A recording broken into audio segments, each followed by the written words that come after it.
자, 지금 이제 문재인 정부 이제 들어서서 처음에 이제 접근을 한 게 뭐냐면 뭐예요? 소득 주도형이죠. 소득 주도. 자, 소득 주도용 경제 성장을 일으키겠다라고 시작을 했습니다. 그러면서 뭐 시작을 한 게 뭡니까? 최저임금 인상이죠. 최저임금 이제 인상 이렇게 한 겁니다. 소득 주도. 그러니까 소득을 주도해서 그러니까 일반 근로자들이 돈을 많이 벌게끔 해서 돈이 많이 벌게 되면 어떻습니까? 돈이 많다 보니까 돈이 쓸 수 있게끔 자연스럽게 소비로 연결시킬 수가 있다라고 하는 생각이거든요. 이게 바로 소득 주도형 경제 성장입니다. 이분들이. 그래서 최저임금을 올려주게 되면 어떻습니까? 근로자 소득이 늘어나니까 소득이 늘어나는 만큼 어떻게 됩니까? 돈을 갖다가 소비가 이루어질 것이다. 그러니까 소비가 이루어지게 되면은 어떻습니까? 물건을 자꾸 써야죠. 그러니까 공장 입장에서 기업 입장에서 자꾸 물건을 만들어내야 되잖아요. 그 만들어내야 되니까 어디야 됩니까? 투자가 자연스럽게 이루어질 것이다. 그러니까 공장을 짓든지 뭔가를 해서 물건을 만들어내야 된다는 거죠. 그러니까 그 수요에 대해서 공급량을 맞춰줘야 되는 거 아니겠습니까? 그러니까 기업에서 자연스럽게 투자가 유도가 될 것이다 라고 하는 것입니다. 그러면은 기업에서 투자가 이루어지면서 공장을 많이 만들어지면 물건을 많이 생산하게 되겠죠? 그렇죠? 그럼 소비가 이루어지면 물건을 많이 쓰게 되겠잖아요. 그러면서 어떻습니까? 수출까지 늘어지게 되는 소비와 그리고 투자와 그리고 수출이 늘어남으로써 자연스럽게 경제 성장을 끌어올리는 게 소득 주도형 경제 성장이다라고 하는 겁니다. 그죠? 근데 상당히 부작용이 많았죠. 자, 최저임금 제도라든지 주 52시간 있잖아요. 이게 다 누구 위주입니까? 근로자 위주잖아요.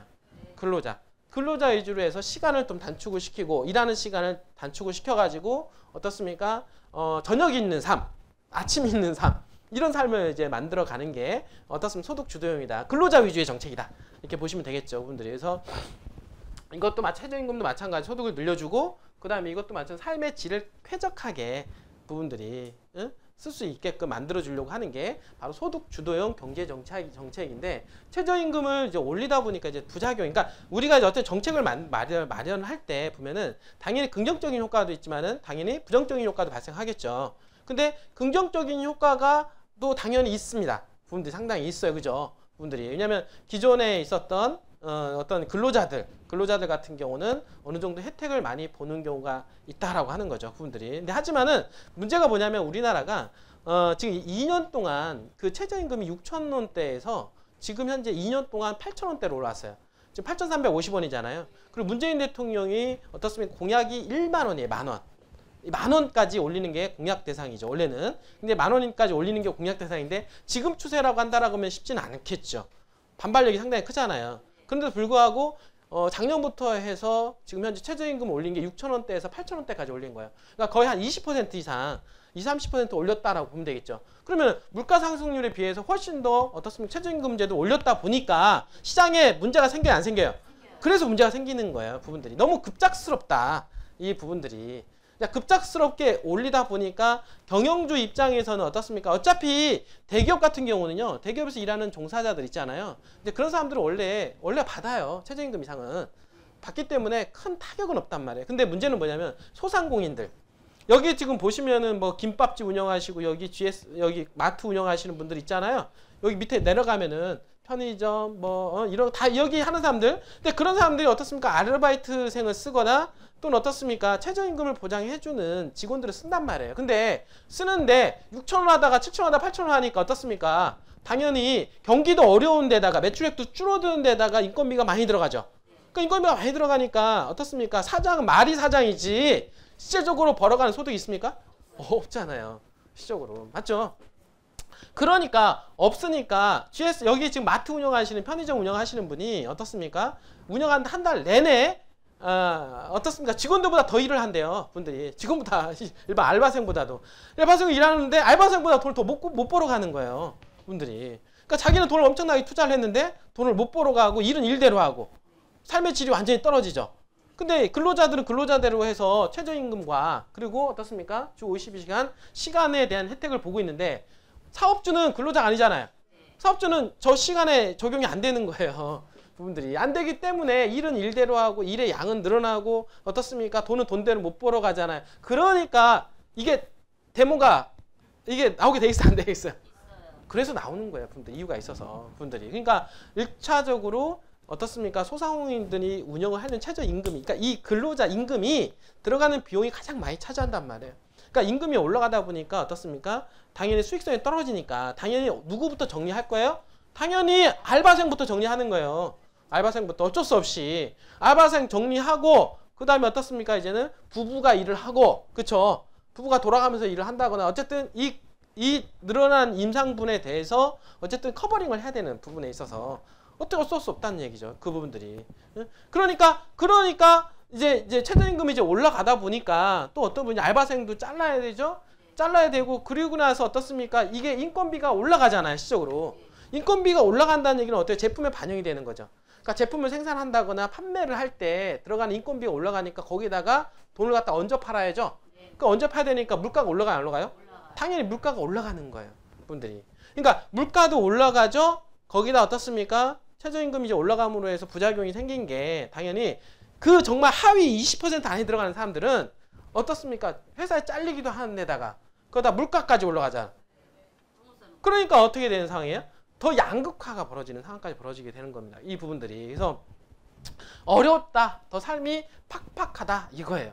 결론은 이 부분들이. 근데 그런 상황에서 이제 주 52시간 정도 또 이제 근로시간을 또 단축을 하게 됩니다. 이 부분들에서. 이 부분들은 뭐냐면 사실은 뭐 저녁 있는 삶 이렇게 얘기하는 거. 그러니까 사실은 대기업에 다닌다거나 이런 사람들은 좋아요.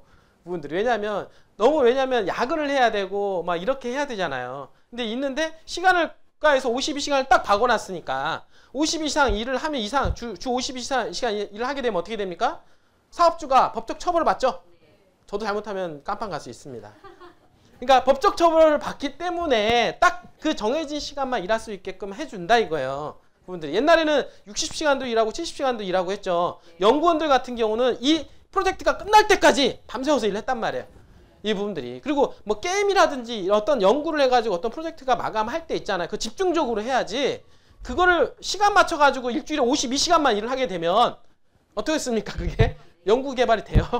안 되는 거예요. 그 부분들이. 그러니까 문제는 뭐냐면 시간을 딱 못을 박아 놓다 보니까 업종별로 차이가 생기는 거예요. 어떤 업종은 괜찮은데 어떤 업종 같은 경우는 불합리한 거예요. 이 부분들이. 그러니까 문제가 있다라고 하는 게 업종별로 좀 차별화를 해줘야 되는 거 아니냐. 이 부분들을 자꾸 이제 이런 얘기들이 지금 시장에 계속해서 흘러나오는 거고 시적으로. 그리고 이 52시간 일하시는 분들 보면은 대부분 보면 있잖아요. 60시간, 70시간 일하시는 분들은 제조업에서 보면 현장 근로직자들이에요. 핸드폰을 만들거나 직접 이렇게 손으로 해서 만드시는 분들 있잖아요. 공장에서. 이런 분들이 야근을 뛰거나 일하고 나서 조금 더 토요일날 나와서 일하시는 분들이거든요. 그러니까 문제는 뭐냐면 자기가 일한 만큼 어떻습니까? 돈을 벌어가는 사람들이에요. 이분들이. 그러니까 이 사람들은 어떻습니까? 삶이 질이 좋지는 않죠. 돈이 많이 있어서 일하는 게 아니잖아요. 이 사람들은. 그러니까 원래 없어요. 근데 이 사람들한테는 뭐가 희망이냐면 뭐가 희망입니까? 나는 돈을 많이 벌어서 빨리 벌어서 집도 좀 사고 어떻게 돼요? 진짜 저녁에 있는 삶을 살아보자. 그 사람의 목표는 그거거든요. 이분들이. 그러니까 52시간이나 60시간 일하더라도 아니 근로자가 내가 선택한다는데 내가 6시간 7시간 더 일을 한다는데 왜 국가에서 자꾸 막아가지고 내가 200만 원 벌 걸 150만 원 벌게끔 하냐. 결국에는 이 사람들 입장에서는 어떻습니까? 일을 하는데 소득이 한 달 소득이 50만 원이 줄어든 거예요. 그러니까 불평만이 있게 생기겠죠. 왜 국가에서 왜 시간을 막아서 돈을 못 벌게 하느냐. 이 부분들이. 그러니까 전체적인 큰 틀로 보게 되면 이런 근로자가 52시간 일하고 그 다음에 임금을 올려주고 이렇게 함으로 해서 어쨌습니까? 형평성 있고 균형 있는 그런 나라를 잡는 게 원래는 맞죠. 근데 현실적으로는 그게 잘 안 된다는. 그리고 그런 문제가 오히려 더 혜택을 못 보는 그런 곳이 어디냐면 저소득층들. 맞죠? 저소득층들이 그렇다라고 보시면 됩니다. 그래서 지금 이런 문제로 인해서 부작용 있잖아요. 부작용이 생기죠? 그러니까 나오는 게 뭡니까? 이제는 포용성장입니다. 포용성장. 어떻게 보면은 요거는 이제 근로자 있잖아요. 근로자. 자, 포용성장은 뭐냐면 포용을 누가 포용하겠다라는 거예요? 국가가 포용하겠다라는 거예요. 국가가. 그 국가가 누구를 포용하냐면 자, 여기로 인해서 자, 1번으로 인해서 피해를 본 사람도 있잖아요. 피해자들 저소득층이죠. 이 저소득층에 대해서 어떻습니까? 정부에서 보조를 해주겠다 이겁니다. 정부에서. 그러니까 한마디로 해서 재정 지출 있잖아요. 재정 지출을 어디입니까? 복지에 써서 어떻습니까?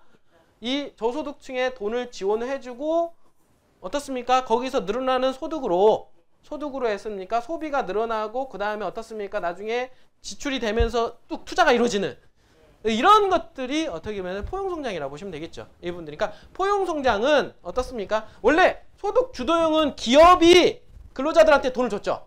그게 소득 주도형입니다. 근데 포용성장은 뭐냐면 국가가 저소득층한테 돈을 주는 겁니다. 이 부분들이. 뭔지 알겠어요? 그게 바로 포용성장이다라고. 그러니까 소득 주도형 성장을 통해서 어떻습니까? 문제가 생긴 것들, 문제가 생긴 것들을 커버링을 하기 위해서 지금 정부에서 지금 얘기가 나오는 게 포용성장 정책이 나온다. 지금 현재. 근데 이거에 따라서 당연히 부작용도 또 있겠죠, 그죠? 사실 이게 보면은 복지성장이에요, 복지성장. 이 부분들이. 그래서 지금 여기 보시면 여기 현재 지금 이제 그 성장이 여기 나오게 되면 뭐냐면 기초연금 있잖아요. 기초연금 인상은 소득 하위 20% 노인의 대상을 가지고 30만 원까지 올리겠다라는 얘기예요. 현재는 20만 원씩 나온대요. 기초연금이 이제 20만 원인데 뭐 내년까지 해서 25만 원, 또 언제까지 해서는 2019년도까지 해서는 이제 30만 원까지 이제는 65세 이상. 근데 지금 우리 잘 생각해 보면은 이제 65세 넘어가시는 분들이 앞으로 많아질 거 아니에요. 그러니까 젊은 층은 별로 없고 65세 이상 넘어가시는 분들 많이 있죠. 앞으로 더 할 겁니다. 지금 부분들이. 그러니까 이런 재원들이 또 결국에는 어디서 나옵니까? 결국에는 세금이에요. 결국엔 이 세금을 많이 어쨌든 더 걷어들여야 될 거 아니에요. 또 문제는 뭐냐면 결국에는 국민 돈을 더 걷어들여야 되는 앞으로 방향성이 잡힐 수밖에 없다라고 하는 거죠. 이 부분들이. 그러니까 이 복지라고 하는 게 어느 정도 이게 되게 중요한 게 너무 과하면 나중에 나라가 어떻습니까? 나라 살림살이가 완전히 진짜 거덜나는 거예요. 그러니까 받을 때는 좋아요. 근데 여러분들 보시겠지만 자 30만 원 정도 지원을 받는 사람들은 어떻습니까? 좋죠. 처음에는 30만 원 받으면 좋죠. 20만 원 받다가 30만 원 받으면 더 좋죠. 분들이. 그러니까 안정적인 어떻습니까? 소득 하위 20%인 사람들은 국가에서 30만 원씩 주니까 30만 원하고 뭐 연금하고 이렇게 하면 기본적으로 최저 생계가 충분히 가능하잖아요.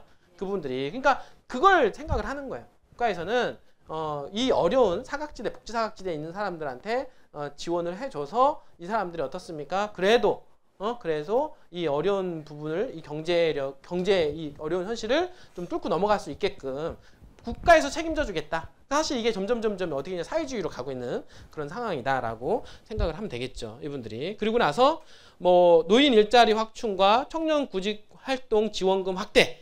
이 부분들. 사회 첫 진출 청년에 월 50만 원씩 한도 6개월간 지급을 해주겠다. 그러니까 이런 것들이 거죠. 그러니까 사회 예전에는 생각도 못했던 거죠. 사회 진출하는데 국가에서 돈을 준다. 이 부분들이. 빨리 구직할 이유가 없어요. 내 보기에는. 그러니까 6개월 동안 좀 버티다가 천천히 하면서 6개월차 될 때 그때 이제 구직을 한다거나. 왜냐면 국가에서 50만 원씩 주니까 부분들이 생활비 나오잖아요. 이 부분들이. 그래서 이런 생활비들이 많이 나오고 그다음 기초생활보장, 뭐 부양 의무제 완화, 한부모 가족 아동 양육비 지원 확대, 영세 자영업자 지원 뭐 이런 것들 나오는데 자 지금 이제 이런 문제가 생기는 거예요. 소득 주도형 이렇게 나가다 보니까 이제 최저임금 그로 인해 소상공인들 어떻습니까? 부작용이 생겼죠? 어떻습니까? 사장이 돈을 못 번다 이거예요. 그러니까 돈을 못 버니까 GS마트 같은 데 이런 데 있잖아요. 그러니까 GS마트 이런 데 이런 대기업 아니에요. 결국에는 모든 것을 누구한테 탓을 돌리냐면 이제 대기업들이 니네들 요번에 삼성이 어떻습니까? 쥐어 짜가지고 오늘날 삼성을 만들었다 이런 얘기 아닙니까? 그러니까 이번 정권은 다 그렇게 생각을 해요. 그러니까 지금 잘 사는 사람들이 쥐어 짜서 못 사는 사람들을 만들었다. 지금 현재. 지금 이런 각도로 지금 생각을 하고 있는 거. 오늘 내일경제신문 보면은 대부분 그 위에 있는 사람들 국무총리라든지 뭐 대통령이라든지 또 위에 있는 여당 대표라든지 또는 여당에서 원내대표 있죠? 이런 사람들이 어떻게 보면은 되게 다 중심축에 있는 사람들인데 똑같은 생각을 가지고 있더라고요. 부분들이 결론은 여기 보니까 그러니까 어떻게 보면은 우리나라는 자유민주주의고 내가 열심히 일한 만큼 보상을 받아야 되는 게 원래 맞잖아요. 그렇게 해서 오늘날의 부자가 이루어진 거고 오늘날 잘 사는 사람들은 잘 사는 거잖아요. 분들이. 그래서 이제 그런 문제가 다 어떻습니까? 잘 사는 사람들이 저 짜서 어떻습니까?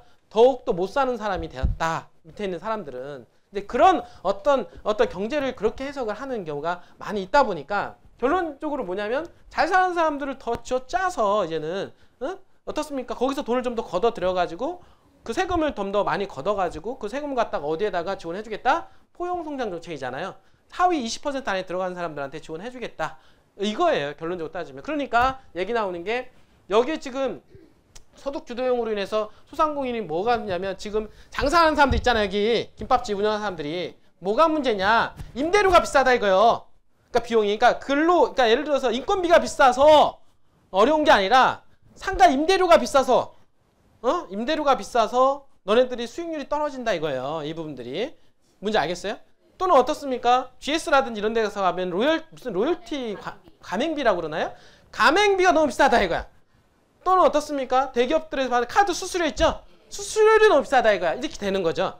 그러니까 어떻게 하냐면 카드 수수료를 더 낮추고 그 다음에 가맹비도 더 낮추고 이거 괜찮은 제도예요. 이런 부분들은 가맹비 더 낮추고 그 다음에 임대료 있잖아요. 그러니까 건물주들 그러니까 임대를 하는 사람들 보면 되게 건물주 들 아니겠습니까? 이 부분들이. 그래서 건물주들이 어떻습니까? 임대료를 더 낮춰라 하고 이제는 정부에서 압박을 하는 거죠. 이 부분들이. 근데 그러면서 지금 상가임대차보호법이 5년이잖아요. 여러분들 주거임대차보호법은 2년이죠? 이제 2년인데 상가임대차보호법은 5년이에요. 5년 동안. 내가 한번 들어가면 5년 동안은 거기서 계속 일할 수 있어요. 왜냐면 이제 상가는 권리비가 있잖아요. 권리비 때문에 권리비. 그러니까 5년 동안은 내가 장사하는데 인테리어하고 장사 막 하잖아요. 근데 2년이 딱 지나갔는데 예를 들어서 집주인이 나가라 그러면 내가 여기다가 시설비 얼마 투자했고 지금 사람들이 막 오고 있는데 나가라 그러면 어떻게 해요? 되겠습니까? 안 되니까 나라에서는 5년 동안 상가 임대차 보호법이 정해져 있어요. 그래서 임대료는 주인이 좀 올리긴 올리되 어떻습니까? 거기에서 내가 일할 수 있는 권리는 5년 동안은 보장이 돼 있다. 이게 바로 상가 임대차 보호법입니다. 이 부분들이. 근데 이걸 갖다가 5년이 아니라 10년으로 늘리자. 얘기 나오는 거예요. 그러니까 이렇게 돼버리면 이제 건물주들의 또 반란이 일어나는 거예요. 아니 내 건물 내가 가지고 내 맘대로도 못하게끔 왜 국가에서 자꾸 제재를 하느냐. 그러니까 이것도 사실은 어느 정도 이제 정도 선이 되는 거죠. 그러니까 이렇게 나오면 어떤 부분이냐면 국가에서 자꾸 너무 사유권 재산에 대해서 너무 간섭을 많이 한다.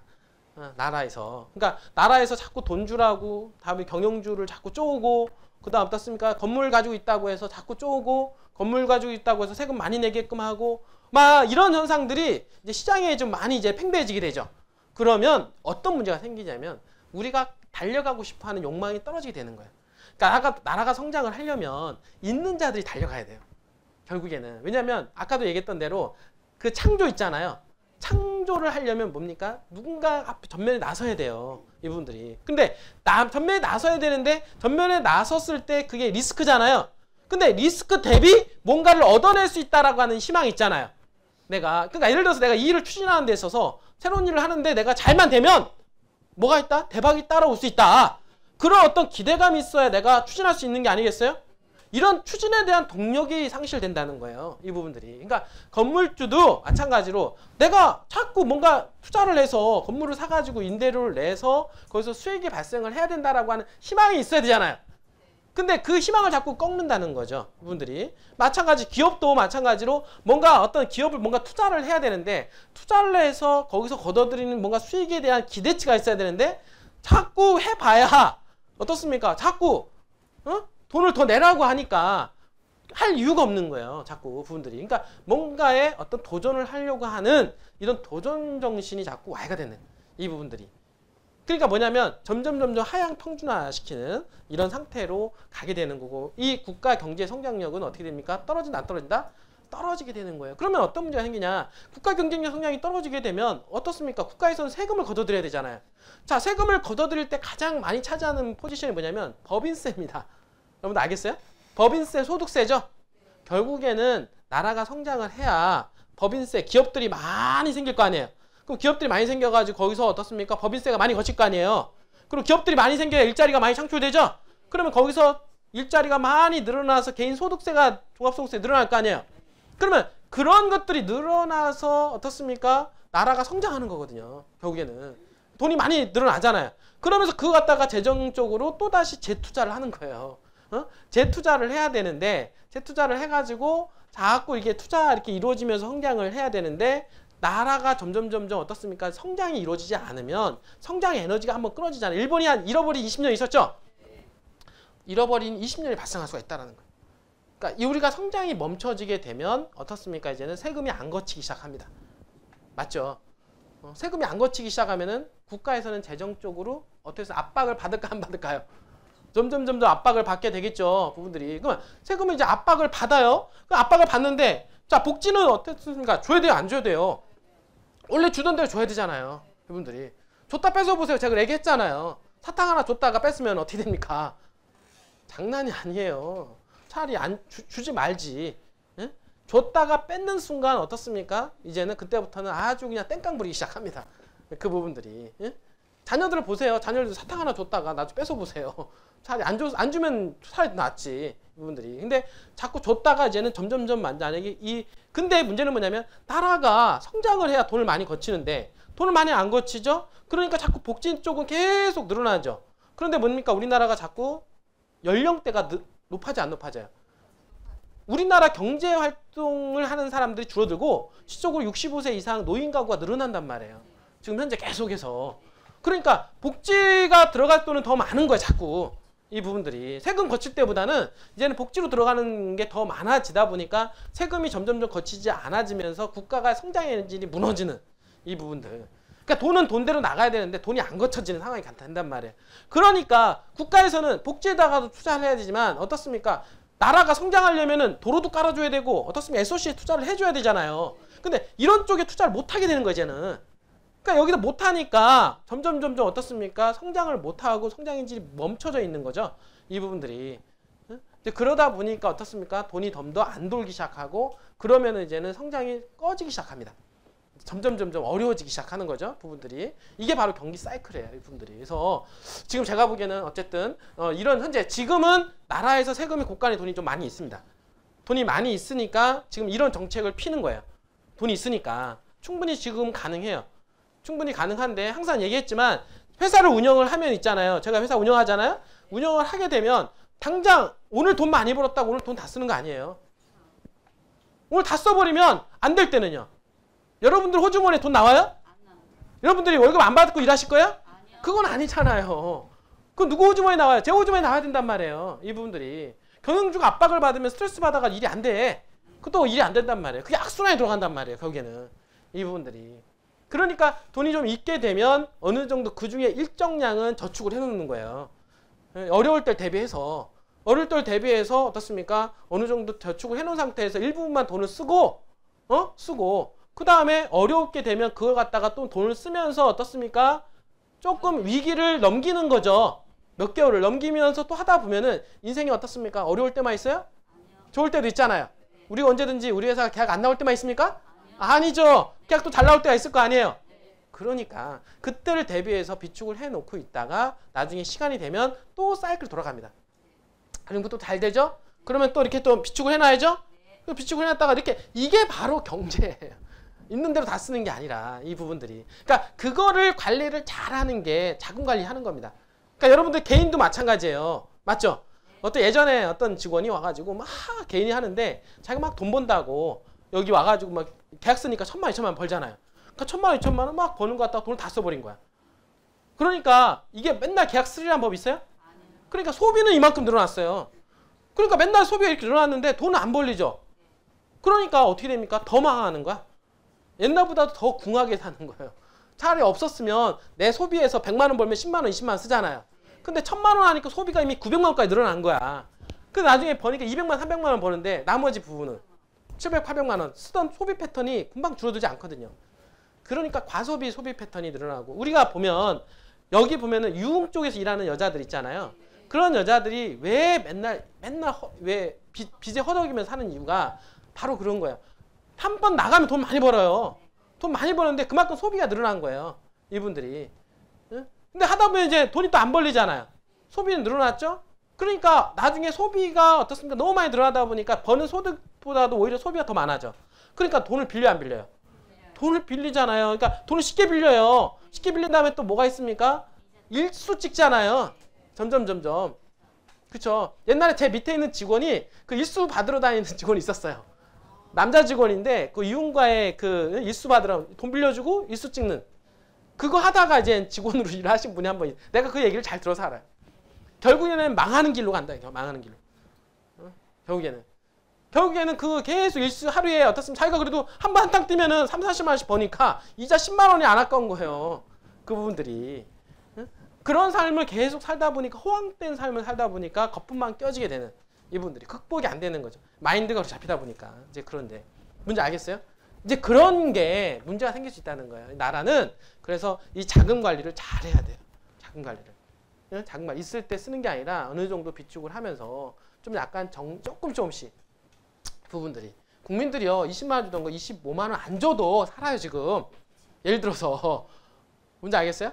굳이 줄 필요 없어요. 누가 25만 원 안 준다고 해서 뭐라고 합니까 지금? 크게 뭐라고 안 해요 분들이. 그런 돈은 쓸 필요가 없는 거예요. 차라리 아까 얘기했던 데 소상공인들이나 이런 부분들 있잖아요. 직접적 혜택 이런 부분들 그 돈 갖다가 좀 약간 보고 그런 쪽에다가 정말 어려운 쪽에 돈을 써야지 굳이 안 풀어도 되는 돈을 갖다가 쓸 필요 없는 거예요. 그리고 청년 일자리 여기 들어가는데 돈을 얼마 주잖아요. 그것도 안 줘도 돼요. 사실 굳이 안 해도 직장을 잡으려고 안 줘야 더 직장을 빨리 잡죠. 안 그래요? 그런 돈을 쓸 필요가 없는 거예요. 차라리 그런 돈은. 그러니까 그런 돈을 쓸 필요 없고 그런 돈을 좀 아꼈다가 나중에 더 돈이 쓸 때 그런 데다가 돈을 쓰는 게 현명하다는 거죠. 이 부분들이. 그러니까 자꾸 근데 이게 포퓰리즘 정책이라고 해서 여기저기 자꾸 써서 이렇게 해서 포용 성장 쪽으로 자꾸 지금 이끌어 가려고 지금 오늘 신문에 나온 게 바로 그 얘기입니다. 이 부분들 이제 보니까 대통령부터 해서 쭉 나왔더라고요. 대통령, 국무총리, 그 여당 대표 있잖아요. 추 대표.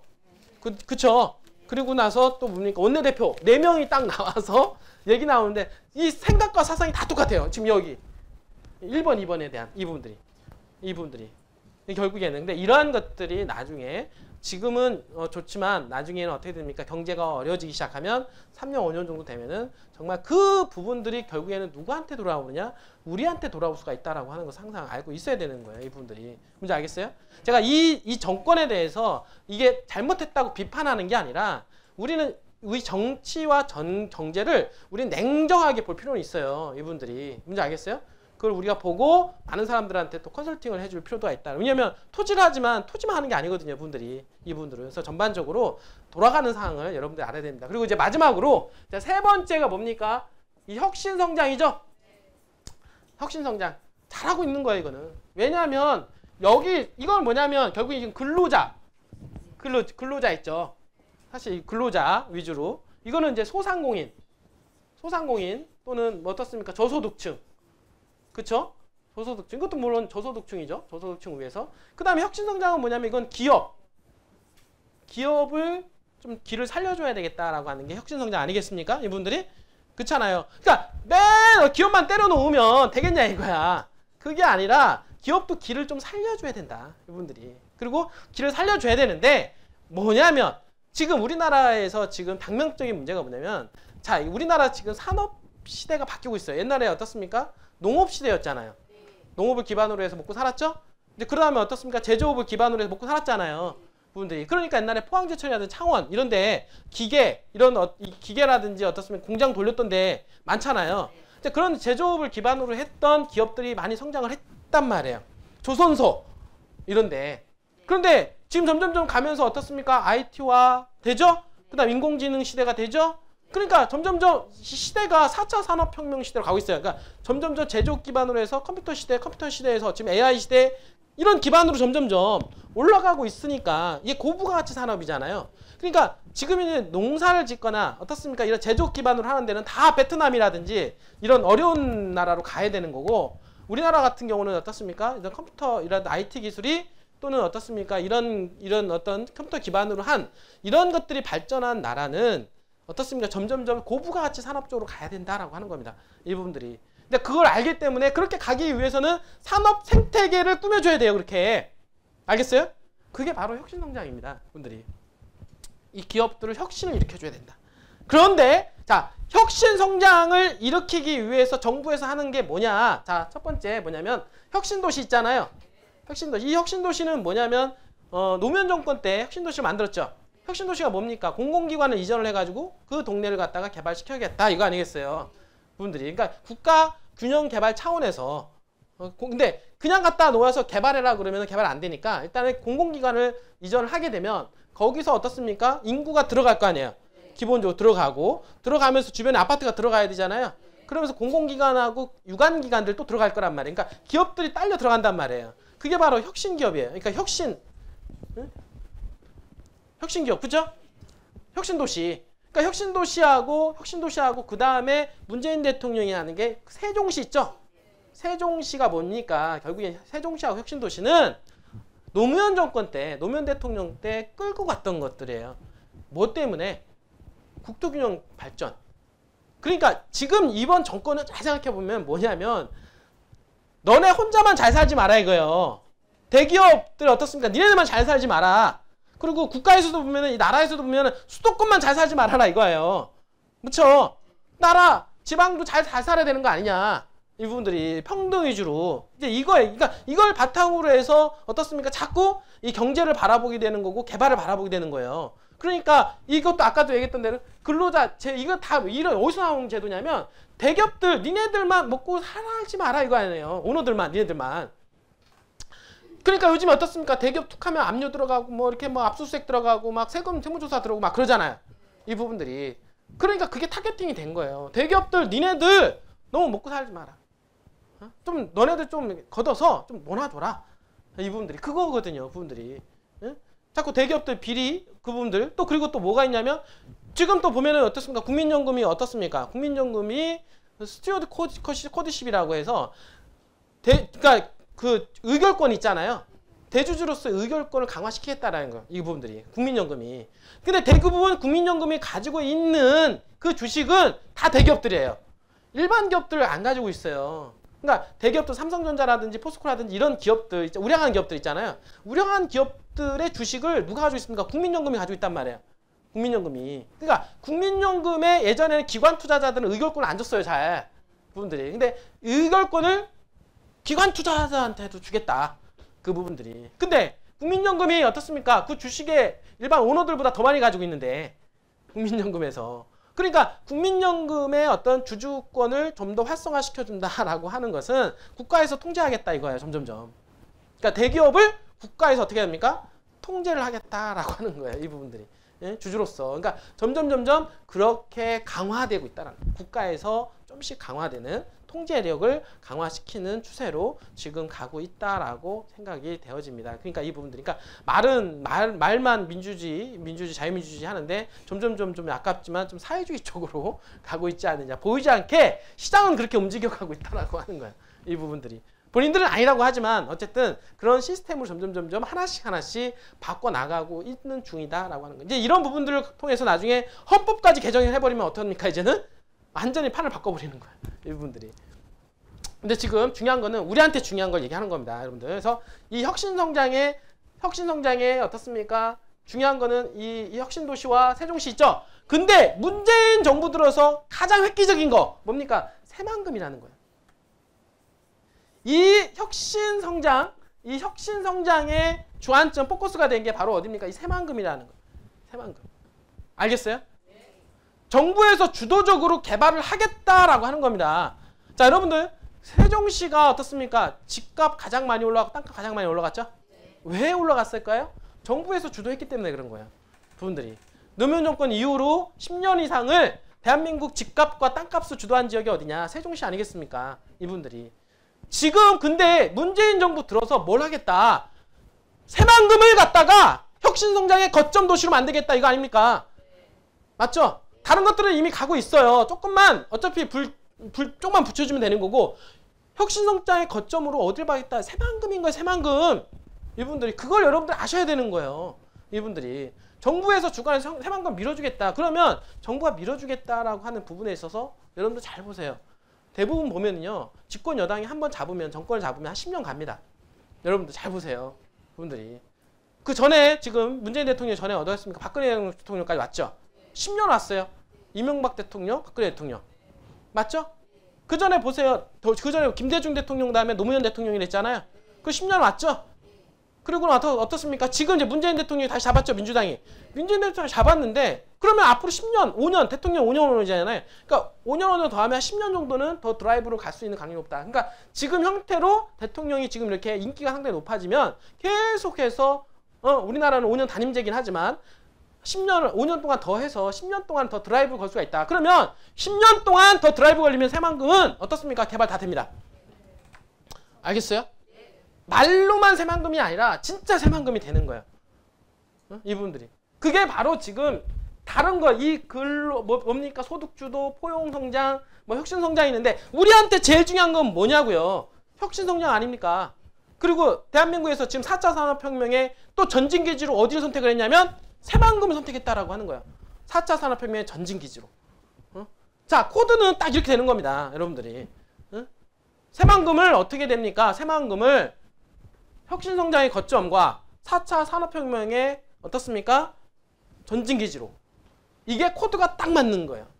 그러니까 4차 산업혁명의 전진기지니까 자율주행차 얘기 나오죠? 맞죠? 그 다음에 신재생에너지 얘기 나오죠?